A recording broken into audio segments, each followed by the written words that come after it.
এই ইসলাম শব্দটা সেলমন শব্দ থেকে আসছে, এর অর্থ হচ্ছে আত্মসমর্পণ করা, মানে হচ্ছে আল্লাহ যে সিদ্ধান্ত দিয়েছে এই সিদ্ধান্তের মধ্যে নিজেকে নিজে মেনে নেওয়া। এই সিদ্ধান্ত অর্থাৎ নিজের মনপথ মধ্যে কোনো কিছু চিন্তা না করা।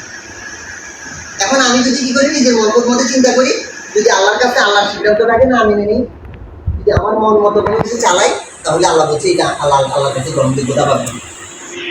এখন দেখা গেছে অর্থাৎ এর অর্থ হচ্ছে যে আমার কোনো ইচ্ছা অনিচ্ছা নেই, আমার কোনো চাওয়া পাওয়া নাই। অর্থাৎ আল্লাহ আমাকে যে সিদ্ধান্ত দিয়েছেন, ব্যক্তিগত জীবনে যে সিদ্ধান্ত আল্লাহ দিয়েছেন সেটা আল্লাহটা মানতে হবে, পারিবারিক জীবনে আল্লাহ যে সিদ্ধান্ত দিয়েছেন সেটা মানতে হবে, সামাজিক জীবনে যে সিদ্ধান্ত দিয়েছেন সেটা মানতে হবে, রাজনৈতিক জীবনে যে সিদ্ধান্ত দিয়েছেন সেই সিদ্ধান্তগুলো মানতে হবে। অর্থাৎ আল্লাহর নিয়মের বাইরে, আল্লাহর আইনের বাইরে এক ফুটে যাওয়ার কোনো সুযোগ নেই। অর্থাৎ একটা অমুককে যেরকম নাকের মধ্যে রশি লাগানোর পরে উপরে থাকি যে নিয়ন্ত্রণ করে, সে যেদিকে নেয় সেদিকে বাইরে যাওয়ার সুযোগ আছে।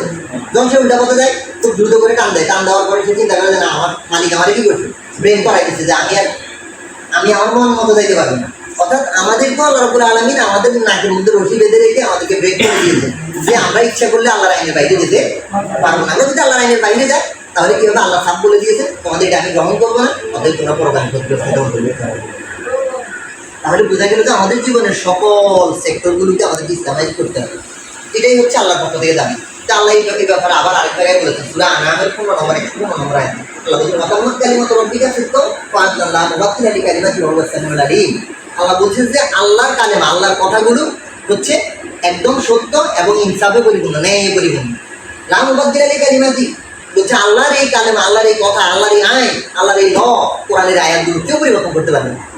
ইন্নাহু হুয়াস সামিউল আলীম, তিনি হচ্ছেন সর্বশ্রোতা এবং সর্বজ্ঞ জানেন।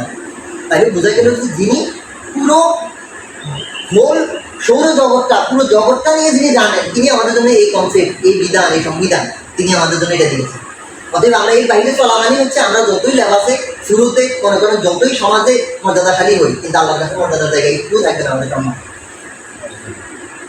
এটাই হচ্ছে মূলত এই জন্য বাংলাদেশ জামাত ইসলামী চায় যে একটি আল্লাহর আইন দিয়ে সমাজ পরিচালনা করলে যাতে জীবনের সকল ক্ষেত্রে ইসলাম পালন করা যায়, এরকম একটি কল্যাণকর সমাজ ব্যবস্থা বিনির্মাণের জন্য তারা কাজ করছে।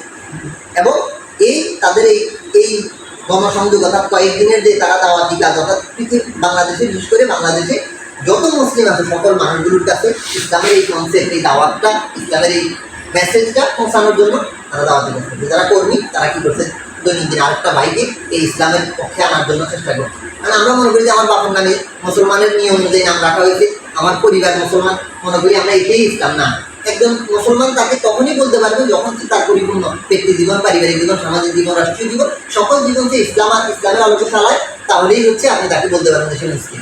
নচেত আমরা হয়তো সমাজের দৃষ্টিকোণ থেকে, সকলের দৃষ্টিকোণ থেকে, সকলের চোখে মুসলমান, কিন্তু আল্লাহর খাতায় যদি আমি মুসলমান না হতে পারি, তাহলে সমাজের সকল মানুষ আমাকে একত্রে মুসলমান বললেও কোনো লাভ হবে না, আবার সমাজের সকল মানুষ আমাকে একত্রে কাপড় মসজিদ বললেও কোনো লাভ হবে না। অর্থাৎ আমার ব্যক্তিগত পুরো জীবনটাকে আমাকে ইসলামের আলোকে যদি আমি পরিচালনা করে আল্লাহর কাছে যেতে পারি, তাহলে আল্লাহ রাব্বুল আলামিনের কাছে যদি আল্লাহ কাউন্ট করে যে না, তুমি মুসলিম হিসেবে আমার কাছে আসবে, তাহলে আমি মুসলিম। নচেত আমার এই সামাজিক মর্যাদা দিয়ে, সামাজিক স্ট্যাটাস দিয়ে সবাই আমাকে মুসলিম বলে এটা দিয়ে কোনো মুসলমান কাউন্ট করে না।